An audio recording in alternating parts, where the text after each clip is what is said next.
Welcome to Under the Fringe. We are your hosts, Andy Yablonsky and Julie Babin, two interior designers with almost 50 years of combined experience. And while we love design, our passion has really become helping the next generation of designers struggle less, earn more, and create more freedom in their lives. We offer a whole host of support options to help you create the structures you need to really thrive and grow.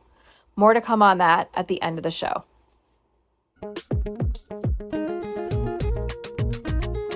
We're so excited to be back, and we've been really diving in a lot on the past episodes. If you haven't heard them, be sure to go back and check, because we really have went deep on you as a designer and really creating ways that you can work and really speak to your greatest strengths and receive, of course, so much joy from really focusing on what you're truly good at. But we did do a couple of weeks of really focusing on yourself as an individual designer, and now we're switching gears a little bit today because we want you to have some really meaty tools that you can put into action and really have the benefit. And so we're starting with the area of like actually having good business practices, because you're a designer. So what's next? Are Yes. you a new business owner or even an existing business owner? Andy and I both have over 20 years experience each. And remarkably, we're at firms that did a very good job of really organizing the business process. And we have, of course, benefited from that as well. So we want to share that with you today and really get into the business side of things, where we're helping with revenue streams, why it makes sense to create certain profit centers, what are hourly fees versus flat fees, how do you write these contracts up, how do you feel confident doing all of this. And I think that's what we're going to mostly focus on today. And we're so excited that you're joining us. So excited. And some of these topics are what we're going to touch on today are actually going to be future episodes on their own, because there's probably enough there to dig in a second time. But I think just a big overview of structure. And every time I say structure or process, right? Like, it feels so exciting and it sounds so unsexy. But it is this sort of like magical thing that when you have it, everything runs so smoothly, right? It's like it's like Steve Jobs and his blue shirt and khaki pants every day. I think it was him.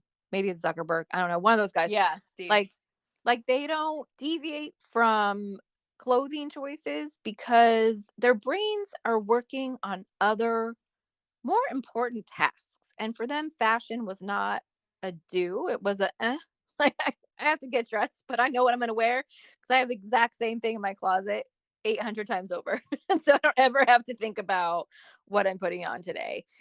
And the beauty of that is that the brain gets to focus on all these other really great things. And for us as designers, as we know, there's so many things to focus on that the process in this case is your boring ass outfit, right? Like it is the thing that allows you to focus on the other stuff so that you don't have to focus on this unsexy thing. But as we know, as designers, like a great foundation is the most important part of any new build. and and certainly a crumbling foundation in an existing build means that you're going back and redoing that structure.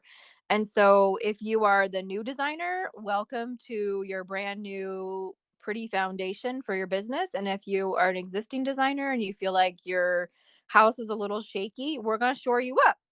Make sure that you have some good structure so that when those earthquakes come, and let's be honest, they will, your business can handle it and you can handle it because you've got these really great pieces in place so that your business can grow and build upon itself and be profitable, easier, more fun.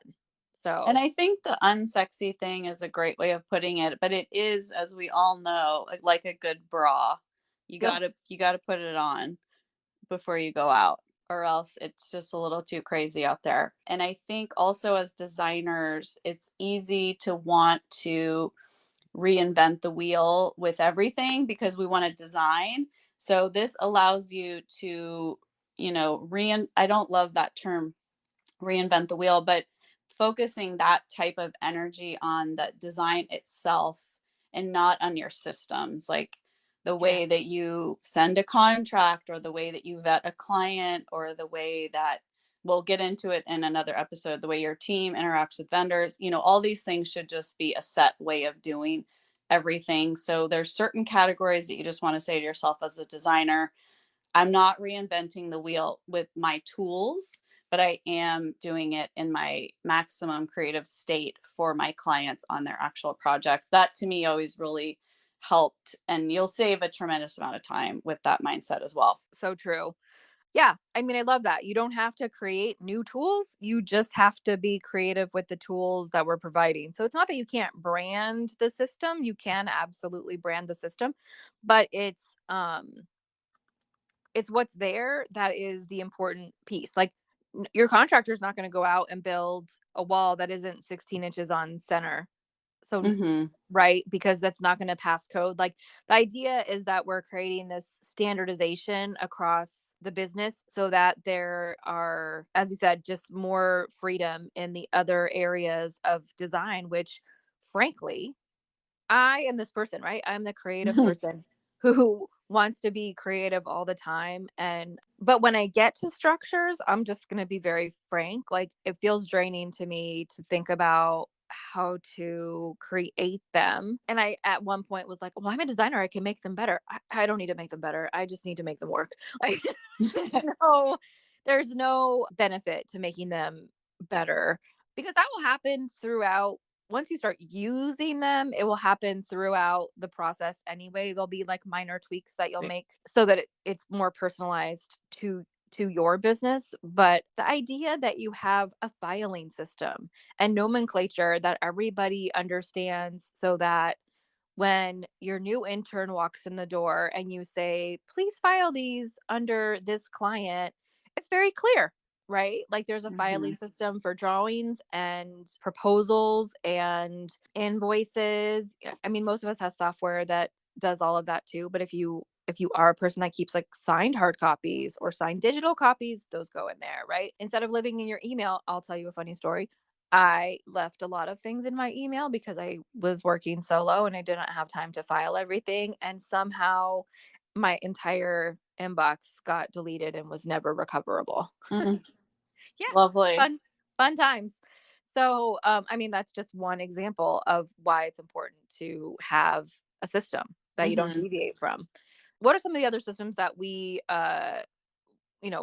we're pulling together. I mean, shamelessly, I'm marketing for our other thing that we're doing. So we have all of these things available for sale so that Hmm. you can purchase and implement right away. Like no Hmm. waiting, no, right? There's just like bam, here it is. Like here's your filing system, here's your email, boilerplate email for vendors, here's your, it's all the things. And so if you're new to the business and you're like, I'm just trying to create a design and get paid, yeah, how do you do that? how do you how do you structure, first of all, do you have a contract? No, Hmm. we have one for you. Do you have a way of billing? Oh, we can provide that too.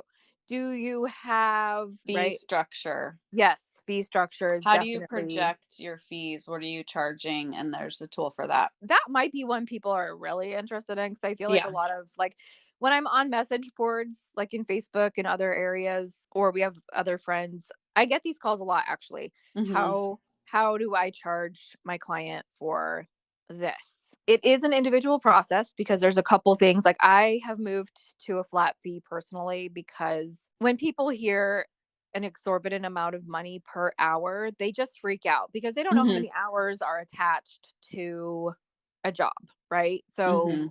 if even if I said $100 an hour, which by the way, no one should be charging $100 an hour right now because you're, if you own a business, that's not appropriate. But if you told someone that you were charging $100 an hour and they were like, "But how many hours?" and you didn't know, right?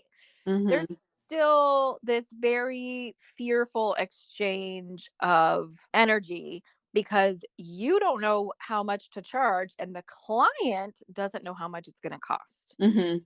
And that is a red flag for most clients. And I also think it puts the client in this mindset of like, well, I'm going to try to control how many hours that Yeah. they're going to do. And then I'm going to shave off the process. And you're already not leading. You're like, now I'm not leading at all. I'm really Mhm. in their car, I'm in their passenger seat. And you want to be in the driver's seat. And because they don't know what they need, it would be like you go to your hair salon and you just say, I don't know, like fix my color, and it would be equivalent to you going in the back with your hairstylist and telling her how much blonde to put in the mixture. You would never do that. Right. You need to have the professional leadership role. And so I think giving them the hourly rates does no one any good. Could not agree more. And that was beautifully said. I think that there is like that energetic fear exchange where you're like, "Oh shit, they would like to know how much I'm going to charge, but I don't know how much to charge." Yeah. Right? Is is a deal killer most of the time. And it's just because of what Julie just said. Like you need to be in the driver's seat. It's your business. Years ago, I was working for someone and she called the client to let her know that I would be coming with her as an associate. And because I was doing all the drawing and Hmm. drafting, I was going to be measuring and photographing the space and like documenting everything while she was having a design discussion about colors and fabrics and kind of getting that side of the project going. And when the client got the bill, she called back and left a message that I was in the fortunate and yet unfortunate position of hearing, which was, "Why are you billing me for your assistant's time?" Like, I didn't hire 2 designers, kind of this whole diatribe on, like, how she didn't think she needed to pay twice, and it was a Hmm. whole thing, and the designer that I was working with at the time had started a business and hadn't had a lot of, structures at this point, and so we were chatting through kind of, like, what to do, and I was like, "But you're the business owner, like, you don't let the client decide how you charge," like, because she was like, "Well, maybe I should not charge for my time," and I was like, uh, but you Mm-mm. also were doing stuff. Like we were both doing things. It could have happened at a separate time, but like regardless of when the timing occurred, like this amount of work was done in this amount of time by 2 people and it needs to be documented and paid for.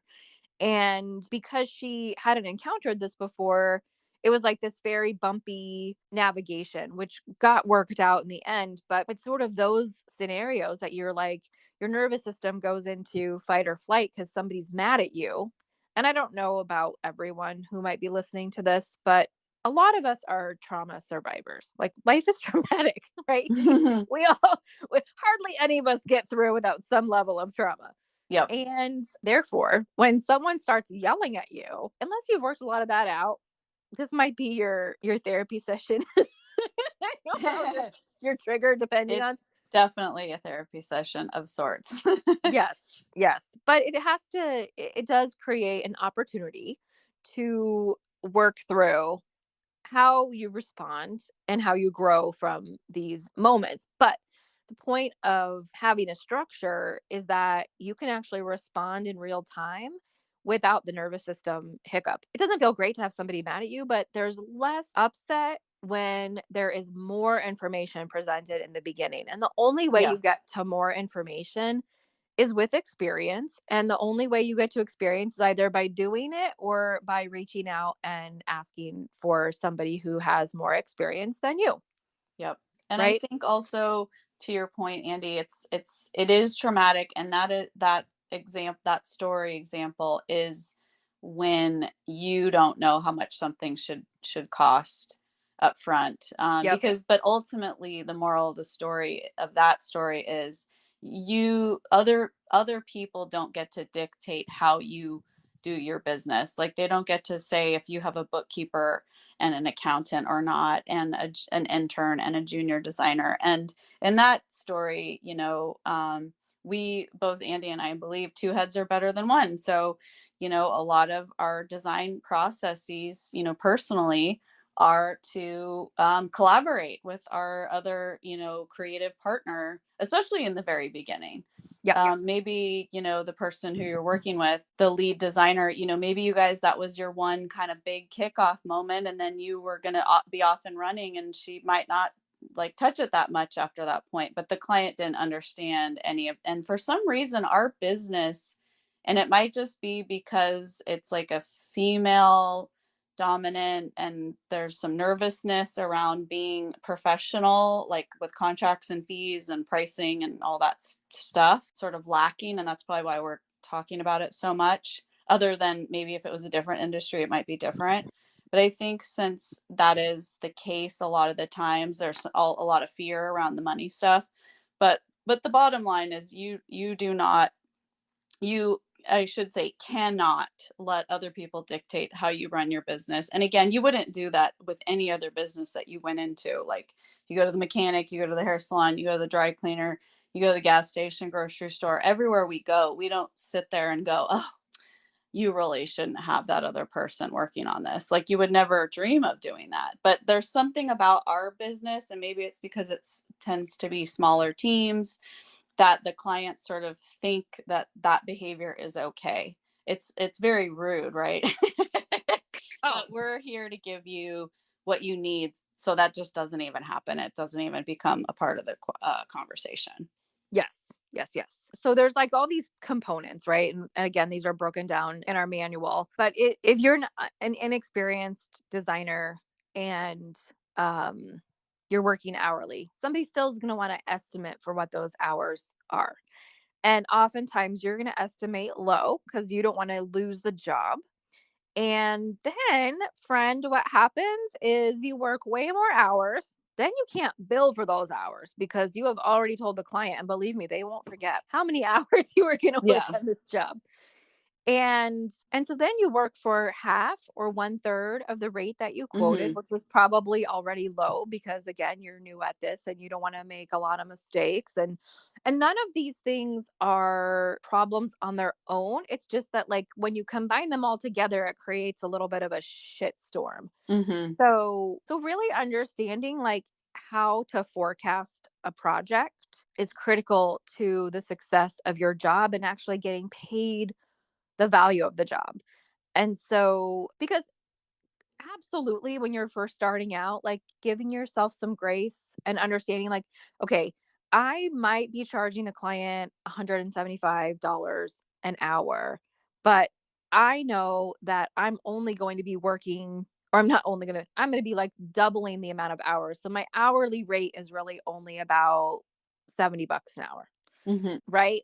So, but like, give yourself the honesty of multiplying your hours by the 70 a dollar an hour rate and then divide by the 175 so that the client is getting commensurate fee with people in your area, but you're being honest with yourself about how many hours you think it will take you so that there is a real estimate in front of a client versus something, and you understand that like you're not, your skill set and all the things that you're being required to do in your solo business, you're not getting paid for all those hours. And that's the reality of starting up, right? And that's fine. You just don't want to continue like that forever.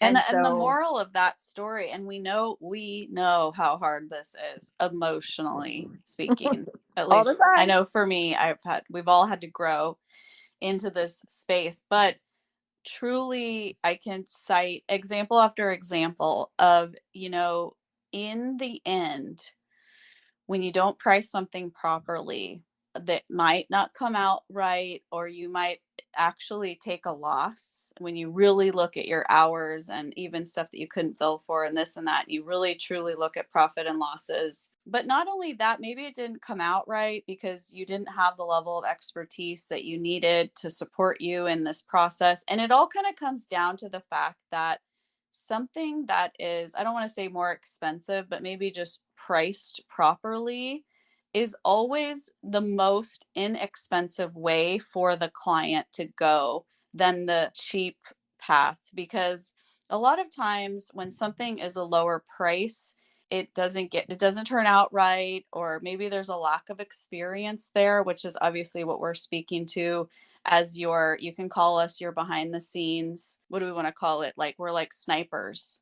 We're like interior design. I mean, we're your hitmen. Like we'll help you sort of bridge this gap if there is a level of inexperience. These tools will help you bridge your own gap of your experience level. And we'll talk about other topics as we go through as well, but this is just for today. But it's interesting when you look at and you say, oh my God, that's a more expensive price. In the end, it actually isn't, because when things are less expensive, things can go wrong.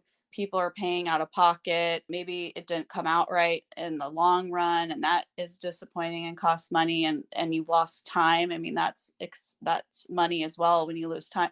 There's all these, it's funny, it's this backwards thing where once you've come through the wash on that and you go, oh, right, I should have charged a 200 an hour and just stuck with that. So it's hard, but it's true, and we've seen it time and time again. Yep. I think it's one of the most painful parts of the business, and it doesn't have to be, but I think it becomes a very painful part of the business because there are, as we have talked about in multiple other podcasts at this point, many moving parts of the business and difficult parts of the business. And when you're not being paid well in any job, even if it's the one you created, it sucks. It's the worst. And so, like, this is definitely one of the trickiest things to navigate if you don't have tools, and it really does take years of experience to figure out how you're going to price. And I mean, again, like we were just saying, I have 20 years of experience, I think 21 this year, as an actual designer and about 15 as a solopreneur. And I just started doing flat fees in 2021, and it was 2022, and I was working on something, and I realized, oh, I didn't charge enough for that last. So I was doing like there were a lot of 2 bathrooms and laundry room situations that came Hmm. up. It was a weird time. I don't know what was going on in the universe, but it was like, "Hey, you look like you could design some bathrooms and a laundry room." And I was like, "Well, I sure can." So so I did, and I had one and I priced it. And I think I priced it appropriately for that couple in particular because they literally wanted everything from porcelanosa. And I was like, could we just jazz it up a little, like with maybe a couple of other vendors? And I'm like, well, maybe. But like for the most part, the look was super consistent, like, not a lot Hmm. of guessing. And so that was definitely priced appropriately. But then as I was walking through the next project, which again was 2 bathrooms and a laundry room, I just knew, like I internally or instinctually knew that one needed to be more. And I Hmm. and for some reason, like right as I was about to say something in my head, I heard double it. And so I was like, I just did this for someone else. And I doubled the price. And they were like, cool, great, great, thanks. So Amazing. but it was again, what was funny about the, intuition calling was it was actually the appropriate price for that client because they changed their mind a couple of times. We had a few things that went out of stock and had to be and they were like they didn't really want to wait. They had kind of a funny timeline going on. And so the reselections, whereas like the first group of that laundry bathroom situation, they were willing to wait for a bunch of stuff. So selections didn't change, right? So I mean, these are the things that you have to think about when you're pricing a project. Like, how difficult is this client? Have we worked together before? Are they really good at making decisions? Because let's be honest, like most people, if you ask them if they're good at making decisions, they say yes right away, and it is usually a lie. And it's not a lie if they're making a decision on their own. It's often unintentional lie when they have to make a decision in concert with their partner. Hmm. So, And their entire family. yes, Like, and right. take everyone into account. Not that they have everyone weigh in on it, but you have to think about all these Oh, people using this laundry room. but they might, right? So, like, Hmm. there was one client I had that the mother-in-law got consulted on every decision. He wanted his mom involved in all the decisions, even though she didn't live there. And Hmm. so, just like a fascinating dynamic. And so I think asking who's going to be making the decisions, who you're presenting to is always critical Yes. because, again, like another unfortunate backstory from my days when I was working with my business partner, Heather, we had a client who her husband was never available. We presented all the options to her. She loved every single one. And surprise, he hated all of them. Yeah. And after multiple rounds of design that were requested by the client, she was then surprised by the very large bill that she had to pay. Mhm. And we don't like surprises, Mhm. Well, right? I would say that it's a must that you say to the client up front who are who are making these decisions. A lot of times it's maybe just the husband and the wife, but like you said, in the case where there was also this mother involved, and really need to say to the client, and that happened on one of my projects as well, where the husband was involved, and as this was a long time ago, so I'm having a hard time remembering the details, but I remember the wife chimed in when we were way downstream and we had to change all this stuff, and it was just a huge pain. But it's really saying to the client, like, we need everyone who's going to be weighing in here up front. Yes, And if for any reason we get started and you're adding your mother into the mix, which we also don't recommend, getting everyone's opinion is not things don't, you don't want to design by committee. Like, you don't want a bunch of people around the table because you'll just sort of lose the essence. So we don't recommend that anyways. But if for any reason someone's going to be weighing in down the road, that could double the fee. That could completely change correct. the way, and really state it like with Yep, no uncertain term. Like, this is not an optional thing. Like, you really, this is part of galvanizing yourself as a business owner and plugging the holes, so to speak. And that would be one of the holes. absolutely. Like, who makes the decision? Who's writing the checks?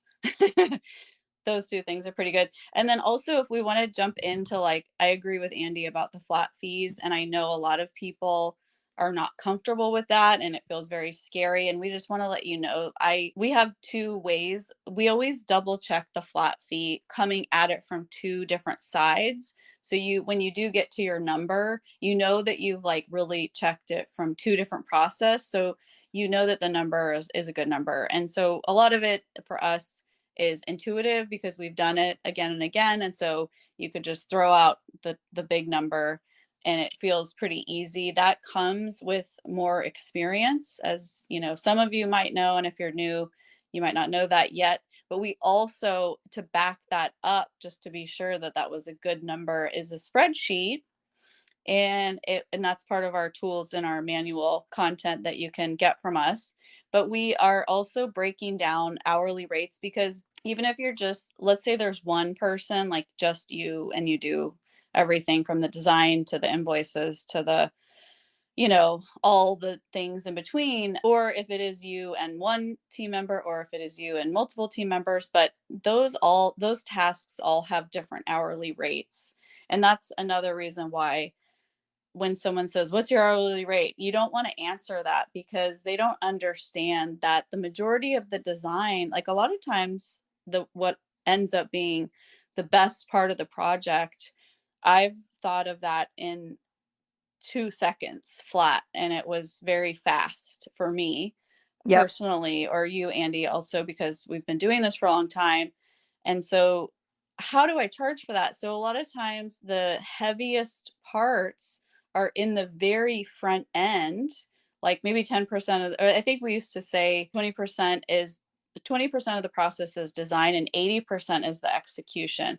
And so you want to have this Excel spreadsheet with all of those tasks and associated hourly rates, because even if you are the one who is processing the purchase orders and you are in fact way overqualified to do that, of course we recommend that you hire someone who is at the right, price point for that. But if you are in that position, which we all have been, where you're the one who's doing everything, you still need to adjust your hourly rate based on what task you're performing. Like, if I have to call and track a package with FedEx, I can't really charge, $400 an hour for that. I have to charge, what a junior person would be doing. So this tool that we have is also a way to put the project together from your, all the phases of design: programming, schematic design, development, pricing, purchasing, construction, administration, And like also we love to have the category at the end where you also create fee around installation and photo shoots, because a lot of times those hours kind of get like you forget about them when you're first quoting the job, and then you get to the end of the job and you're like, shoot, I really wish I would have thought of that in the beginning, because you're always going to want to plan to have a photo shoot as well. So anyways, we have this tool, and that is the second line of defense that we use, so that our big flat fee numbers are in fact backed up with real data. And it's an internal document. You keep it within your company, you don't give it to the client, but we just Correct. want you to know that we've taken the mystery out of this stuff. So true. And I mean, the other mystery we have resolved, I think, is how much is my project going to cost? So it's not just the design fee, because that's a separate thing, but like how much is somebody's budget and is it appropriate for what they want to do, i.e., scope of work, right? So these are all questions clients are going to come at you with, and you've probably already been answering. And have you been answering them accurately? Is it a guess? Is it a hope?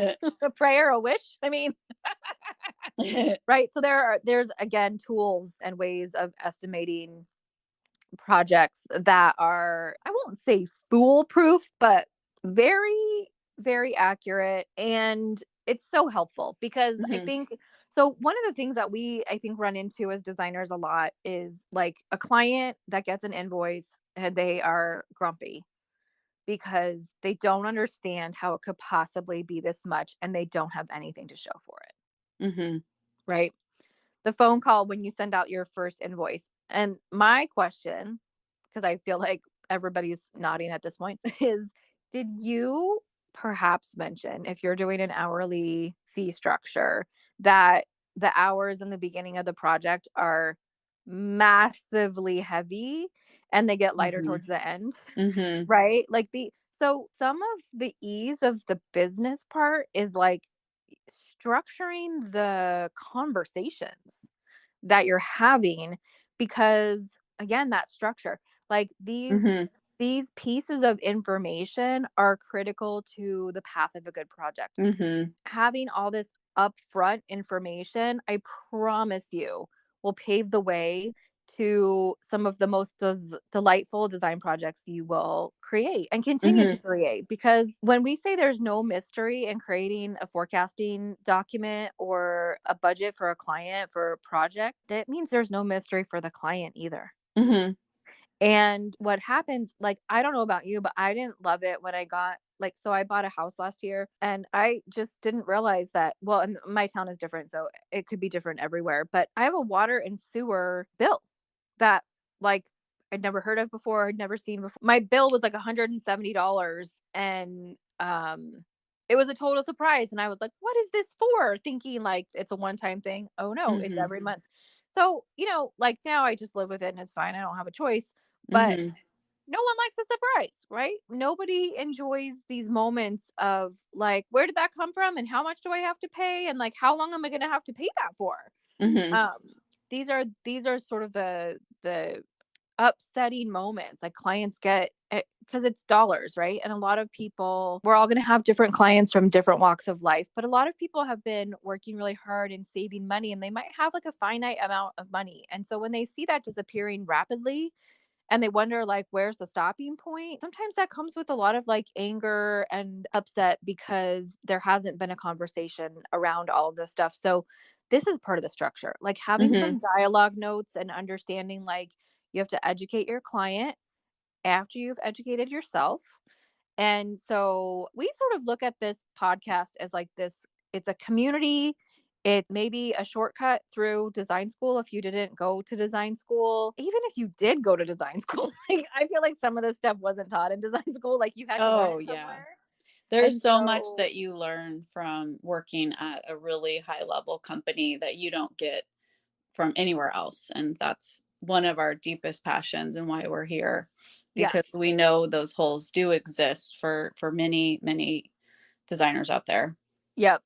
And so it just like it creates this avenue for, like I said, a smooth project and allows for really very patient, understanding, gracious clients on the other side versus, somebody that's yelling and inappropriate, crushing your day, right? And so the impetus to provide structure isn't just like we love structure, it's that we love happy people. Mhm. And we really do want people in our industry to have positive outcomes. And I also think, when I was coming up in the business, and I haven't heard this in a long time, but I don't know how many of you have heard like the term interior desecrator. Right, that was, like, a term that was thrown around when I was in my late 20s, coming out of design school, and that it was obviously, it's quite unfortunate to be thought of as an interior desecrator, and you would hear it from contractors and architects, actually, and these are partners in our field, right? Mhm. And so, like, I walked onto a job site one time, and the contractor jokingly said, "Oh, you're the interior desecrator." I was like, in my head, "Fuck you." And then in my, response was, "And you're the mediocre builder, or?" Ouch. Yeah, yeah. Truth hurts. So, yep, yep. And so part of I think I am super professional, as much of a potty mouth as I have on this podcast and other areas of my life. I do hold myself to high standards in my work, and I want other people to do the same because we're part of the same profession. This Mhm. is not a hobby for me. This is my livelihood, and I would love for everyone that's a part of it to have high professional standards as well, because I want someone to come to me and feel a level of trust because I know what I'm doing. I've had multiple clients who hired somebody and it was a nightmare for them, Mhm. and they didn't have a great experience, and they were really, like, kind of resentful of the process and resentful of the outcome, and getting them to trust me was honestly like a force of nature. It happened because I had all of these ways of proving that I could deliver on the promises I was making. Mhm. Um, and so I want more and more people, not just in their businesses, to have better fulfillment and more profit, but I also want your reputation to be impeccable. And that happens with structures, whether they're ours or anybody else's. Like, it's a fact that you just want to be able to conduct yourself. And we have all had bad experiences with some profession or another. So it's a completely relatable idea, Yeah. but I don't want a new business owner running around making mistakes that they don't need to be making Yeah. at that, right? Like, that's the Because it simple affects truth. all of us. I mean, honestly, It think, does. believe it or not, we're all in this together. And the more that, and that is why I forget the quote, but it's like, I think when you're maybe at an earlier stage of your career, you think that you're competing with these peers. But once you get down the path, you realize that we're supporting each other. And that's actually a win win win, a triple win, or whatever you want to call it. But it is important to preserve the industry, because if Mhm. we're just sort of haphazardly doing things, that's not going to benefit any of us. And the other thing I wanted to mention is these client conversations up front could not be more important, that take the mystery out of it, create tons of clarity, create structure around not only the budget and the scope, but also the schedule is directly tied to those two things. Because if you had a small scope, but you want it to take a really long time, or you have a small scope and you want it to go really, really fast, those are two different things. So the time frame is also just as important as like the amount of work. But these conversations with the client up front, I feel like I want to motivate all of us in this thought, because yeah, I personally have shied away from this stuff and have had to learn how to do it over the years. It didn't just come naturally. But the motivation is, if you do find yourself wanting to avoid something such as this, and because it feels painful right now, oh, I'm going to avoid it. Well, I just want to remind all of us, it's going to be way more painful down the road when you didn't talk about it when you should have, and now you have to talk about it, and now you have a problem, and maybe you're going to lose some money, or something didn't go according to plan. So what is that? Is it regret or something like that? It's like I guess regret is sort of like you don't feel it in the moment, but it's down the road that you feel the most pain. It's that same idea. So if you do feel Mhm. shy about having client conversations, we want to encourage you to, and we're here, we're going to talk about like how to have client conversations and stuff like that. So we'll always, support you as much as possible. But just remember that if there's a quicker short-term pain in the immediate future or the immediate present, that is actually the most important time to take specific action, and not and just be very aware if you are putting those things off, could be a tremendous loss to you down the road, and you'll just get to the point where you're going to want to do it differently on the next project, and you're going to be motivated from this negative experience. So we're just trying to prevent that from happening in the first place. Absolutely. Absolutely. And I think that if you're a person that wants to avoid those conversations, like this is a great time to ask yourself why, because that's sort of a mindset question. Yeah. What's that about? And if you're afraid of losing the job, might it be possible that this isn't your client? Like, wasn't meant to be? Mhm. Because the other part of structure and having some of these processes in the business is vetting clients. How do you do that? How do you decide to work with somebody? And we all have different criteria for in particular, but so some people have like a minimum budget threshold, which is a great way of weeding out people that aren't serious. Other people have a deep long questionnaire, and I sort of like come at this from two different points. Like, one, I want to understand what the scope of work is so that I can determine whether the budget is appropriate. And so what I like a phase 1 explore um Mhm. or programming if you want to use the architectural language. But I find and some of these things again, like some of the language that we use in our business doesn't often translate onto the client side, and instead of explaining to the client like what programming is, I just rename it. Yes, I Let's agree. explore your project. So in this explore phase, phase 1, we have defined the scope and so like understanding what the list is.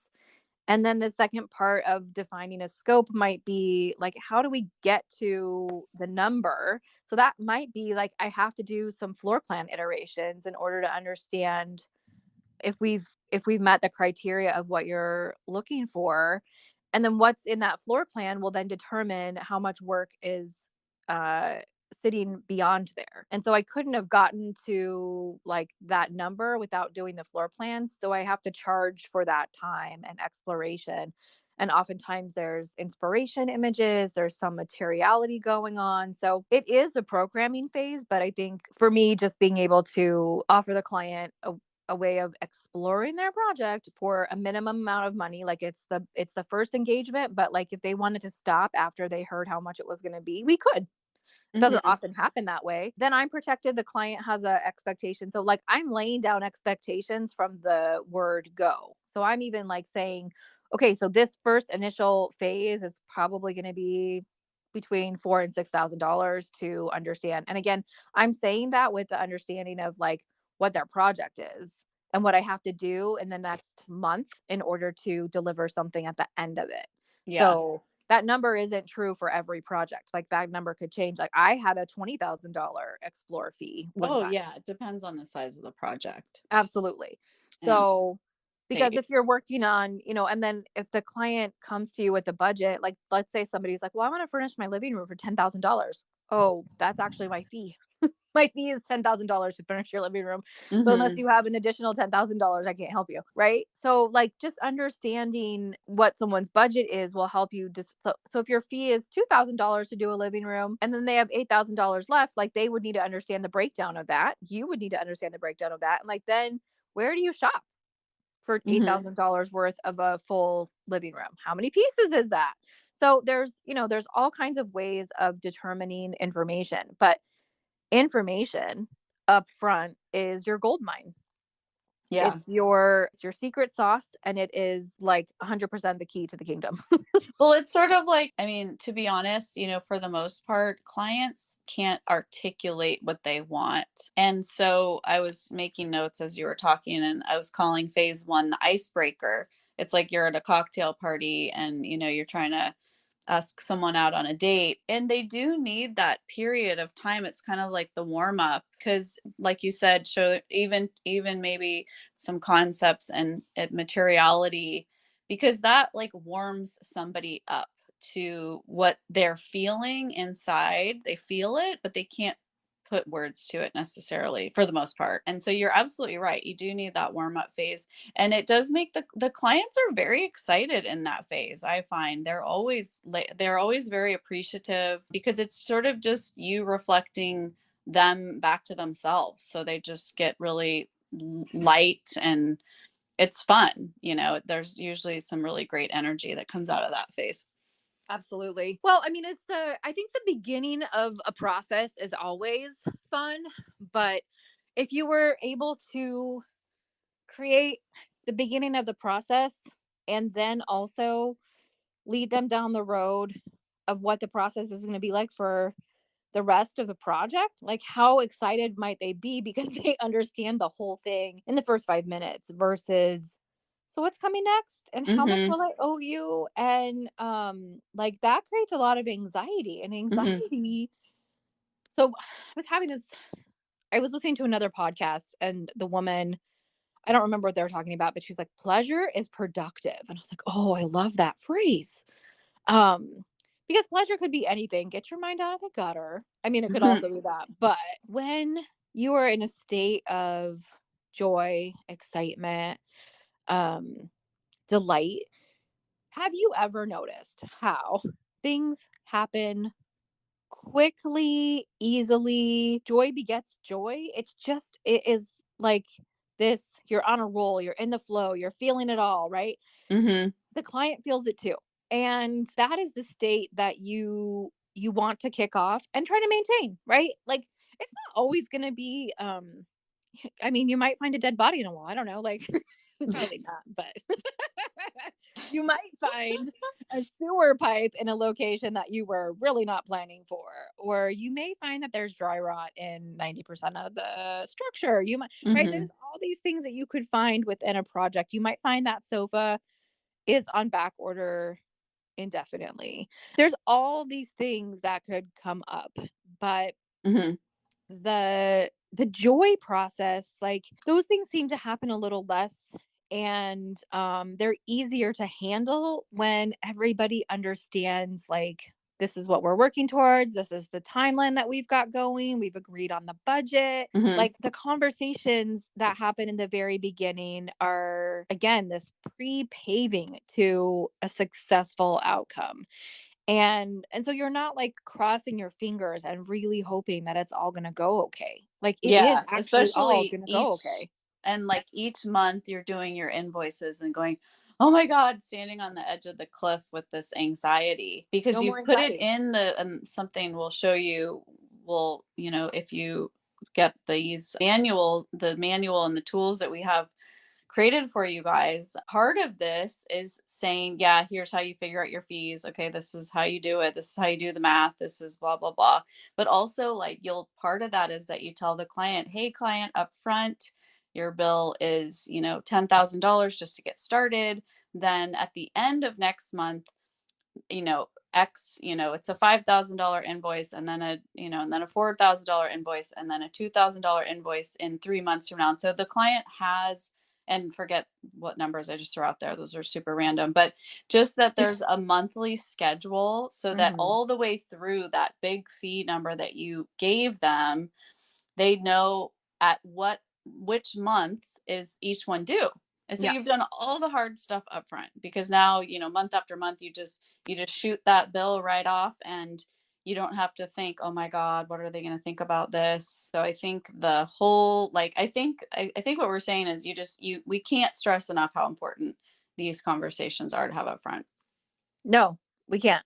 And they only happen with a lot of ease because of the structures. And I think that that's Right. the, again, I know it's unsexy, I know it's not great, but like if you have the ability to invest in structure now versus later, imagining how much easier things will go from here on out.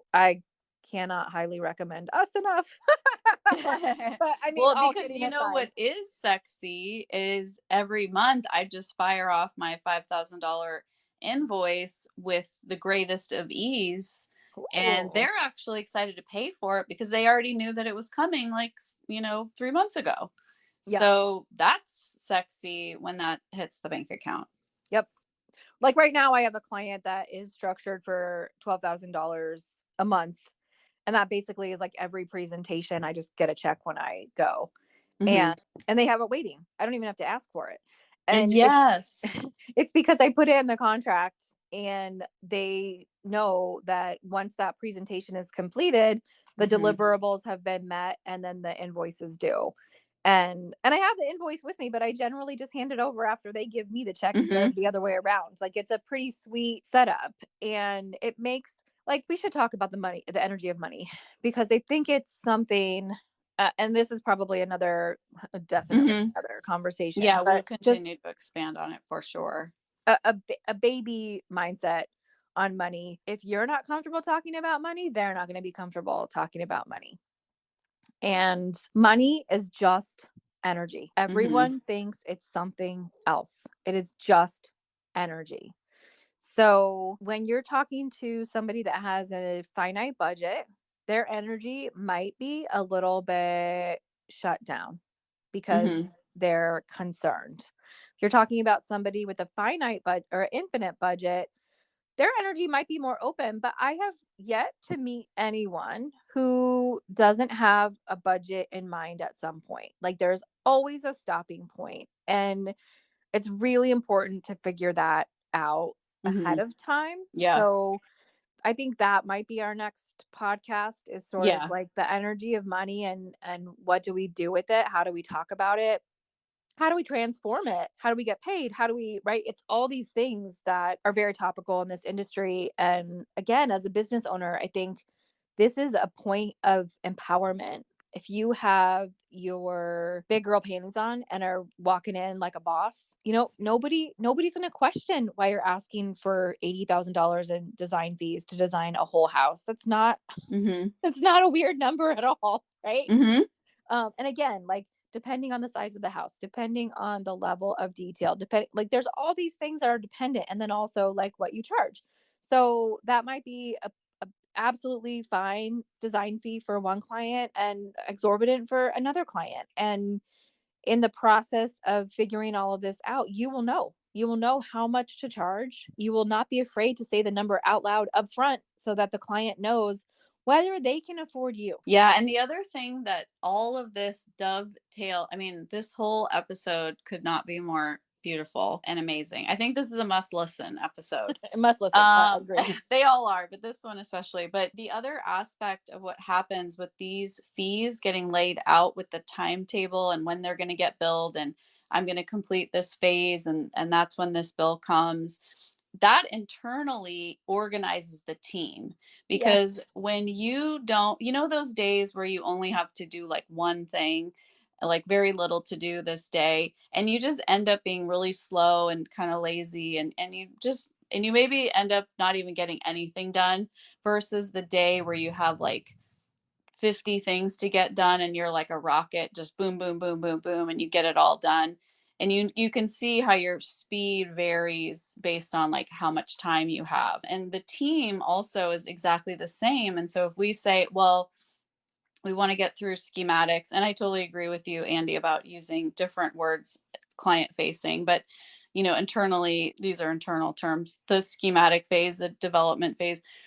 If we have that on the calendar as a goal, ourselves and our team included, we have something to work for, and suddenly you pick up the pace and you get it done. Like we just had this project where it's kind of like it's nearing the end of design development, and we were meeting on site with like all the contractor, everyone who needed to see the scope of work, and the client was supposed to be there, but she got mixed up and had a vacation or something with her trip.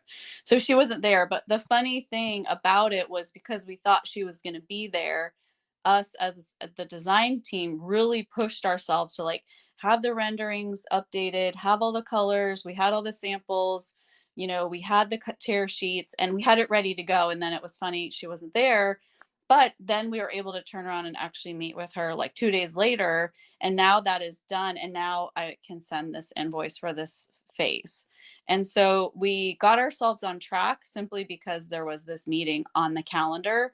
And so I think with the fee schedule, it does the same thing. You're like, well, I do want to be able to bill them for this part of the fee by the end of July. And so that means that I have to have two presentations in July. And so all of a sudden, and then if I'm going to have two presentations in July, then I know how much time I need junior staff to work on something ahead of time for me. And all of a sudden, it's like, oh my God, I know exactly what I'm doing in July. This is great. Which brings me to another thing. I just wrote this down. Nerd alert, structure is sexy.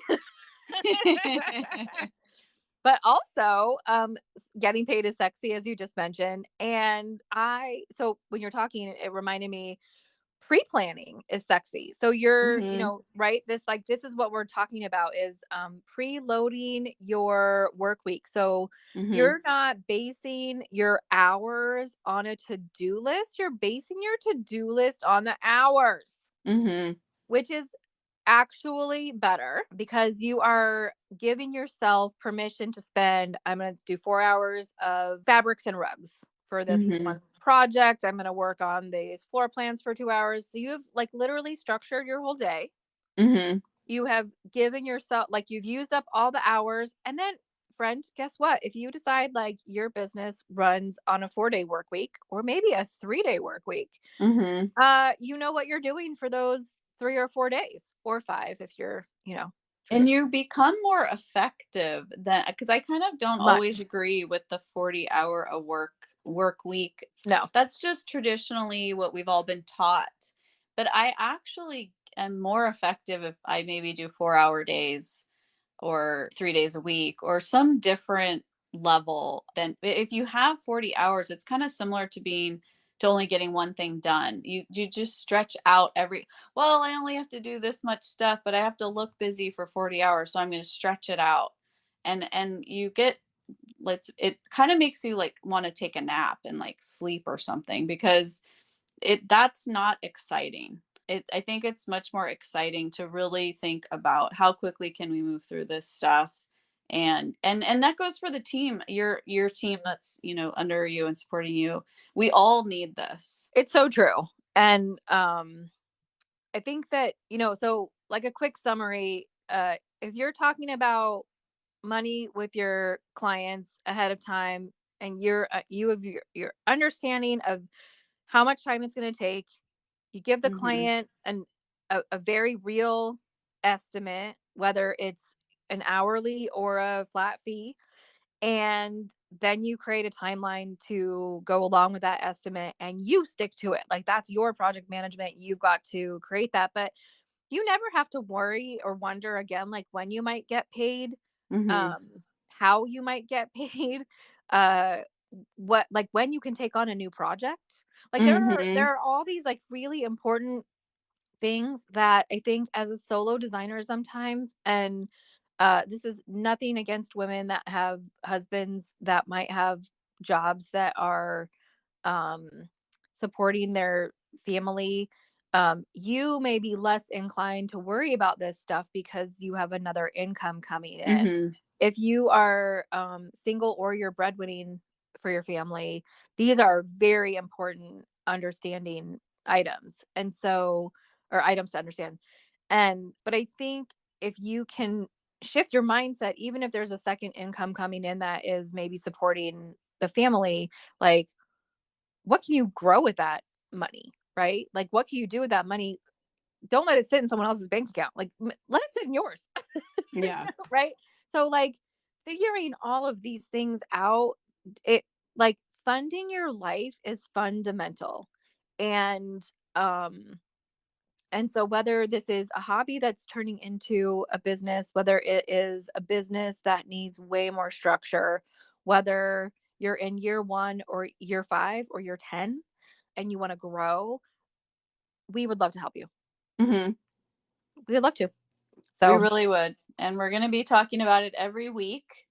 And I think what we're saying is probably next week's episode is going to be dovetailing into this the energy of money. Yep. And I think the cash flow involved with that, because you do want to have you need to have cash flow, and you need to be charging, the right amount. Even if you have a second income, like you said, with a husband, you need to be charging what this Or a is wife. worth. Sorry, ladies. Sorry, there might be wives in there too.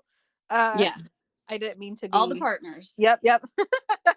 And um, also, I think we'll talk a little bit more about vetting a client. That's going to be one of our upcoming hot mm, topics. yes, for sure. And then how do you train an assistant? Hmm. That's another episode out in the works. That's a big chunk of the manual too. So uh having the ability to train somebody in the business without taking your precious time up.